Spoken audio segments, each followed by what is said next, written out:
अलमुरसलीन वल्हम्दुलिल्लाहि रब्बिल आलमीन। मौलाया सल्लि व सल्लिम दाइमन अबदा अला हबीबिका खैरिल खल्क़ि कुल्लिहिम हुवल हबीबुल्लज़ी तुरजा शफ़ाअतुहु फ़ी कुल्लि हौलिन मिनल अहवालि मुक़तहिमी। मेरे मोहतरम काबिल क़दर मेहमानान गिरामी, हज़रत असातिज़ा किराम, अज़ीज़ तलबा, आज की ये तक़रीब अपने इस जामिया के तलबा के मुख्तलिफ़ तक़रीरी मुक़ाबलों, नातिया मुक़ाबलों और तिलावत के मुक़ाबलों में नुमायाँ कारकर्दगी हासिल करने वाले तलबा की हौसला अफजाई के लिए मुनाक़िद है। तलबा-ए दीन को मदारिस के अंदर जहाँ पर इल्म दीन सीखा और सिखाया जाता है, वहीं पर बयान, नात, नज़म, तिलावत अवामुन्नास के सामने करने की सलाहियतें और इनकी तैयारी के मराहिल के हवाले से भी मुख्तलिफ़ प्रोग्राम किए जाते हैं। ये सारे का सारा सिलसिला दर हकीकत तालीम के साथ साथ तरबियत के साथ ताल्लुक़ रखता है। तो अगर आदमी इल्म तो बहुत ज़्यादा सीख ले, लेकिन इल्म का इजहार करना और उससे लोगों को फ़ायदा पहुँचाना और अहसन तरीक़े के साथ जनाब रसूल करीम सल्लल्लाहु अलैहि वसल्लम के मुबारक लाए हुए दस्तूर और मंशूर को लोगों तक ना पहुंचा सके, तो जाहिर है इतनी की कराई मेहनत के भरपूर तरीक़े से समरात और फ़वाइद हासिल नहीं होते। इसलिए मदारिस दीनिया में जहाँ पर तालीम व ताल्लुम के हल्क़े कायम होते हैं, वहीं पर मुख्तलिफ़ तक़ारीब में तमहीदी तौर पर तलबा की इन सलाहियतों को उजागर करने के लिए मुख्तलिफ़ फ़ोरम कायम किए जाते हैं। जैसे हमारे जामिया में बज़्म मोहम्मदी के नाम से, हमारे जामिया का नाम है जामिया मोहम्मदिया, तो उसी मुनासिबत से इस बज़्म का नाम और इस शोबे का नाम रखा गया है बज़्म मोहम्मदी। इस बज़्म मोहम्मदी के ज़रिए तलबा की तकरीर करने की सलाहियतें, अपने माफ़ी ज़मीर को ज़ाहिर करने की सलाहियतें, अच्छे अंदाज में नात और नज़म पेश करने की सलाहियतें, इंतहाई आला अंदाज और उसलूब में कुरान करीम की तिलावतें पेश करने के सलीक़े इन तलबा के को पेश किए जाते हैं, सिखाए जाते हैं। और जनाब रसूल करीम सल्लल्लाहु अलैहि वसल्लम ने इरशाद फरमाया, इन्ना मिनल बयानी लसिहरा, बयान भी बाज़ बयान वो जादू का सा असर रखते हैं, और जाहिर है वो बग़ैर किसी तरबियत के ये सलाहियतें पैदा नहीं होती। और उसके लिए हमारे पास सबसे बेहतरीन और आइडियल हस्ती वो जनाब रसूल करीम सल्लल्लाहु अलैहि वसल्लम की हस्ती है। हज़रत सल्लल्लाहु अलैहि वसल्लम भी हज़रात सहाबा के सामने बयान फरमाते थे। हज़रत आयशा सिद्दीक़ा तय्यबा ताहिरा रज़ी अल्लाह ताला अन्हा फरमाती हैं, मा काना रसूलुल्लाह सल्लल्लाहु अलैहि वसल्लम यसरुदु का सरदकुम हाज़ा, हुज़ूर अलैहिस्सलातु वस्सलाम तुम्हारी तरह मिला जुला कलाम नहीं करते थे, पे दर पे लगातार तेज़ी के साथ मेरे नबी नहीं बोलते थे। वलाकिन काना यतकल्लमु बिकलामिन बय्यिनिन व बैनहु फस्लुन, हुज़ूर अलैहिस्सलातु वस्सलाम वाज़े वाज़े बात करते थे जी, खूब खोल खोल कर बात करते थे। कलामुहु फस्लुन, मेरे नबी का हर कलाम जुदा जुदा होता था, एक एक बात हुजूर अलैहिस्सलातु वस्सलाम की समझ आती थी। और हज़रत अनस क्या कहते हैं, फरमा युईदुल कलिमता सलासन लितुक़ल अन्हु, हुजूर एक एक बात को बाज़ औक़ात 3-3 मरतबा दोहराते थे ताकि बात समझ में आ जाए जी। तो इस बयान का मकसद अपने मुखातबीन और सामईन को बात का पूरा समझा देना है। हमारे बज़्म मोहम्मदी में इस बात का भी बतौर ख़ास एहतमाम किया जाता है कि आम तौर पर जैसे मुरव्वजा थापी मार और इंतहाई तेज और जोशीले किस्म के बयान और इंतहाई तेजी के साथ बयान की जाने वाली तकरीरें के अल्फाज एक दूसरे में गडमड हो रहे हों, जी इन चीज़ों से हम असातिज़ा किराम को बार बार इस बात की तरफ मुतवज्जे करते रहते हैं। बयान करने वाला जब बयान करने के लिए आए तो ख़ास तौर पर इस नहजे नबवी को अपने सामने रखे। हुजूर अलैहिस्सलातु वस्सलाम से ज़्यादा मुबारक मनहज, मुबारक तरीका किसी का नहीं हो सकता।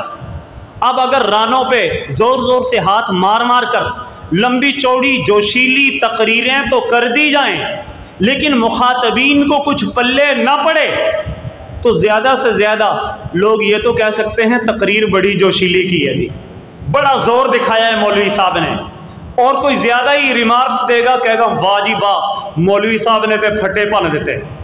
लेकिन हकीकत है कि मजमा जैसे आएगा वैसे के वैसे उठ के चला जाएगा।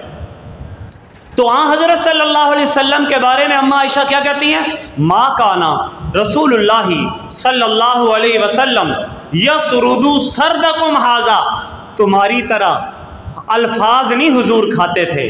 प्यारे आका सल्लल्लाहु अलैहि वसल्लम यतकल्लमु बि अशदातिही, हुजूर अपने पूरा मुंह भरकर कलाम करते थे, मुंह बंद करके कलाम नहीं करते थे। लितोकला अनहु, ताकि हुजूर की बात पूरी की पूरी समझ में आए।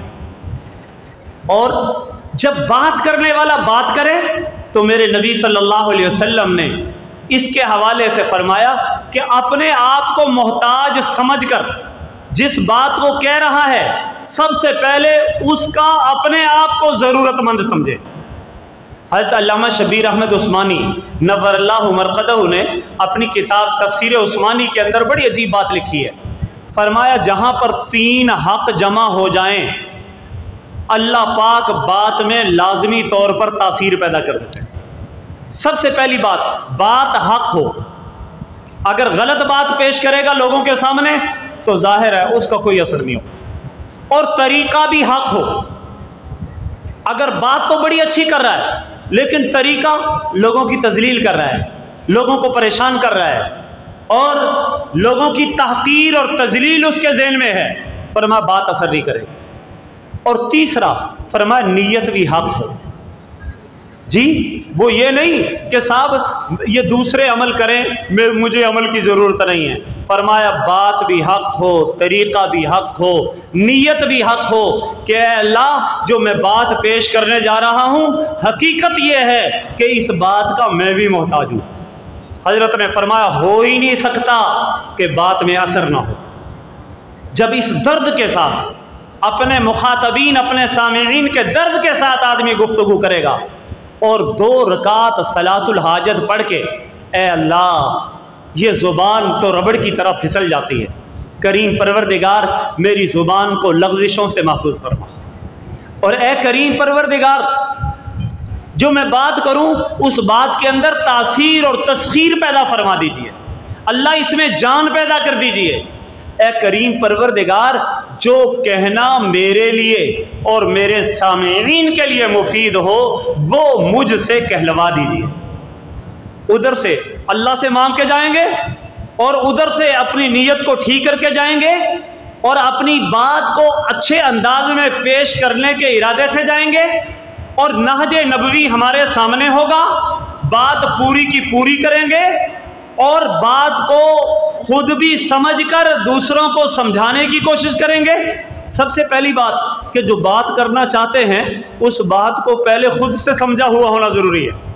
बाज़ औक़ात लोग आके बात करते हैं और वो बात खुद से उनको समझ में नहीं आ रही होती तो वो दूसरे को कैसे समझाएंगे। इसीलिए हमारे अकाबिरीन में से बहुत सारे मशाइख वो इस बात का बतौर ख़ास एहतमाम करते थे कि जो बात मैंने मजलिस में मजमे के सामने करनी है वो वैसे इत्तेफाकी और कैफा मुत्तफ़क़ बात ना हो, पहले उसको सोचूं, उसको अच्छी तरह समझूं, फिर उसको लोगों के सामने पेश करूं।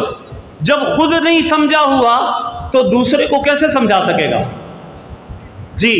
तो इसलिए ये हमारे इस बज़्म मोहम्मदी का मकसद ये है कि ऐसे रिजाल कार पैदा हों जो एक दीन को अच्छे अंदाज में लोगों के सामने पेश कर सकें। दलील की ज़ुबान के साथ, नरम ज़ुबान के साथ, दलील की क़ुव्वत के साथ ऐसे अफराद पैदा हों जो नहज नबवी को सामने रखकर अल्लाह के हुक्म को अल्लाह की मखलूक तक पहुँचा दें। ये असल मकसद है इस बज़्म मोहम्मदी के फ़ौरन का, इस बज़्म मोहम्मदी के क़याम का। इसलिए मैं अपने तलबा से अर्ज़ किया करता हूँ कि हमेशा बात अल्फाज जानदार हो और मवाद इंतहाई मेहनत से तैयार किया हुआ हो, जो आपका दावा हो उसके पीछे दलील की क़ुव्वत हो, और भरपूर अंदाज में अपनी बात को अपनी ज़रूरत समझकर और अपने आप को उसका मोहताज समझकर अपने मुखातबीन की खैर खाही मद्देनज़र रखते हुए आप अपनी बात को पेश करें। इंशाअल्लाह कोई दुनिया का फोरम ऐसा नहीं है जो आपकी बात को रद्द कर सके। लेकिन अगर आपकी नीयत ठीक नहीं है, वाह वाह कहलाना मकसूद है, जी लोगों को जोश दिलाना मकसूद है और दाद वसूल करना मकसूद है, तो उसका नतीजा ये हो सकता है कि आप फौरी तौर पर दाद भी वसूल कर लें, मजमे पर छा भी जाएं और मजमे को अपनी तरफ मुतवज्जे भी कर लें। लेकिन अगर देने वाले के साथ अपने ताल्लुक़ को ना जोड़ा तो लेने वाले उस बात को वहीं छोड़कर चले जाएंगे, पल्ले बांध कर नहीं जाएंगे। इसलिए सबसे पहले तो हर दीन का खादिम अपने अंदर इखलास पैदा करे और हर बात को कहते वक्त इस बात को मद्देनज़र रखे, मेरे सामने जनाब रसूलुल्लाह सल्लल्लाहु अलैहि वसल्लम का मुबारक तरीक़ा मेरे लिए मशअल-ए-राह है। और दूसरी बात, हमारे मदारिस में ख़ास तौर पर नात के लिए भी अफराद तैयार किए जाते हैं, और नात तो यकीन जानो हम जैसे रोगी और बीमार दिलों की दवा है। हमारे जो सिलसिले हैं ना, मकबूल सिलसिले, चिश्तिया सिलसिला, ख़ास तौर पर सिलसिला कादरिया, यकीन जानो वो तो अपने अंदर इश्क नबवी और इश्क मोहब्बत नबवी को पैदा करने के लिए वो नात को तो अपना जुज़्वे लाजिम समझते हैं। हज़रत ख्वाजा मोइनुद्दीन चिश्ती अजमेरी रहमतुल्लाह अलैह जी, और इसी तरह हमारे शेख अब्दुल कादिर जिलानी रहमतुल्लाह अलैह, हमारे हज़रत ख्वाजा शेख बहाउद्दीन नक्शबंदी रहमतुल्लाह अलैह, जिन लोगों पर इत्तिबाए सुन्नत का गलबा था जी, वो हज़रत सल्लल्लाहु अलैहि वसल्लम की मदा सुनना, हुजूर की तारीफ़ सुनना, उससे तो वो उकताते ही नहीं थे। और कैसे उकताया जा सकता है? हज़रत सल्लल्लाहु अलैहि वसल्लम शमाइल तिरमिज़ी में इमाम तिरमिज़ी रहमतुल्लाह अलैह ने हज़रत अनस इब्न मालिक के हवाले से हदीस नकल की, वकान रसूलुल्लाह सल्लल्लाहु अलैहि वसल्लम यज़अउ मिंबरन ली हस्सान रज़ी अल्लाह तआला अन्हु, हुजूर अलैहिस्सलातु वस्सलाम हज़रत हस्सान इब्न साबित के लिए मिंबर सजाया करते थे जी। मस्जिद नबवी में हुजूर अलैहिस्सलातु वस्सलाम मिंबर रखवाते, और मिंबर रखवाने के बाद हज़रत हस्सान को कहते, हस्सान ऊपर बैठकर जी इन सारे के सारे मुखातबीन को जनाब रसूलुल्लाह और मोहम्मद अरबी के बारे में, यानी अपने बारे में फरमाते, इनके बारे में कुछ मदा सराई करो। फिर हुजूर ने अजीब इरशाद फरमा इन्नल्लाह युअय्यिदु हस्साना मा युफाखिरु औ युनाफिहु अन रसूलिल्लाहि सल्लल्लाहु अलैहि वसल्लम। अल्लाह पाक जिब्रील अमीन के ज़रिए हज़रत हस्सान इब्न साबित को कुव्वत देते हैं, मदद देते हैं, इनकी तायीद करते हैं, जब तक वो रसूलुल्लाह की मदद सराई करता रहता है। जी हाँ, और अजीब बात है, मक्का फ़तह हो रहा था और फ़तह मक्का के वक़्त जनाब रसूलुल्लाह सल्लल्लाहु अलैहि वसल्लम मक्का शरीफ में दाखिल हो रहे थे जी। और उस वक़्त एक शायर थे बहुत बड़े, अब्दुल्ला इब्न रवाहा, इनका मुसलमान होने से पहले बहुत बड़े शायर थे, इनका दीवान छपा हुआ था जी। और ये आगे आगे जा रहे हैं और आगे शेर कह रहे हैं, खल्लू बनिल कुफ़ारा अन सबीली ली रसूलिल्लाहि सल्लल्लाहु अलैहि वसल्लम अन तंजीली अल यौमा नज़रिबुकुम अल यौमा नज़रिबुकुम ज़रबम अन मकीली युज़हिलुल खलील अन खलीली। ओ काफिरों के औलाद, मक्का के मुशरिकों कह रहे हैं, ओ काफिरों के बेटो, आज हुजूर के रास्ते से हट जाओ। क्यों?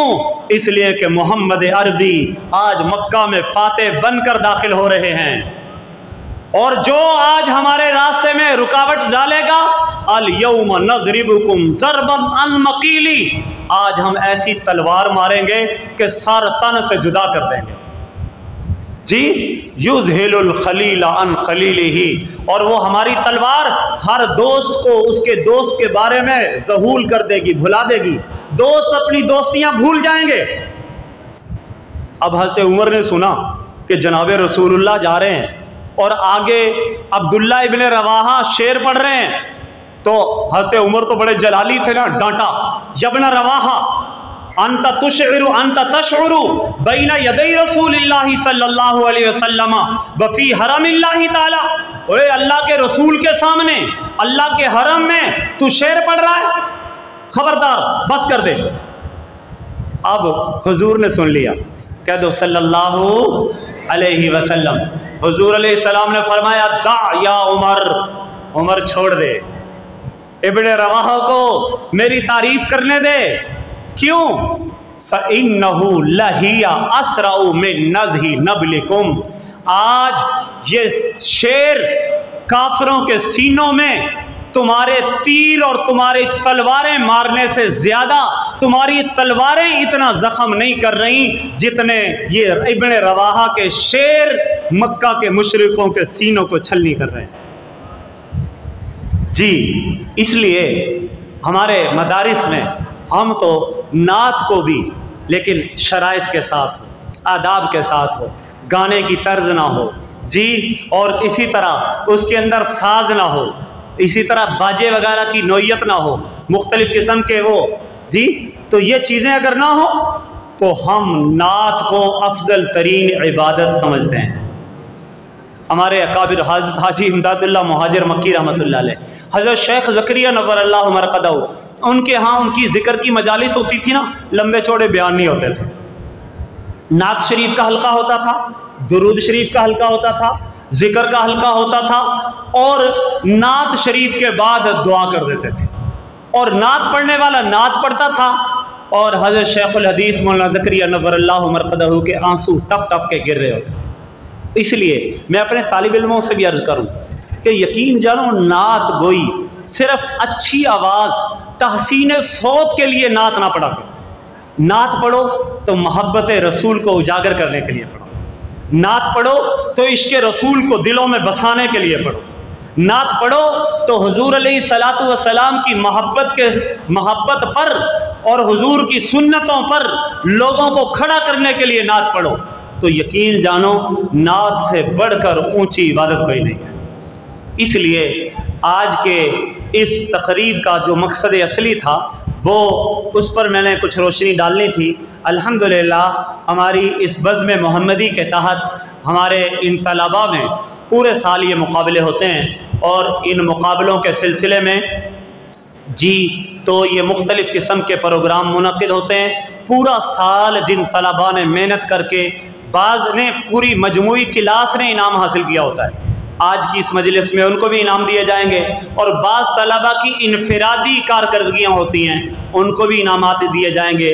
और इसका मकसद ये है कि एक अच्छे अंदाज में सही रिजाल और सही अफराद कौम के लिए पेश किए जा सकें, रिवाजी ख़तीबों से हटकर, रिवाजी नात खानों से हटकर, मुआशरे की सही ज़रूरत को पूरा करने वाले।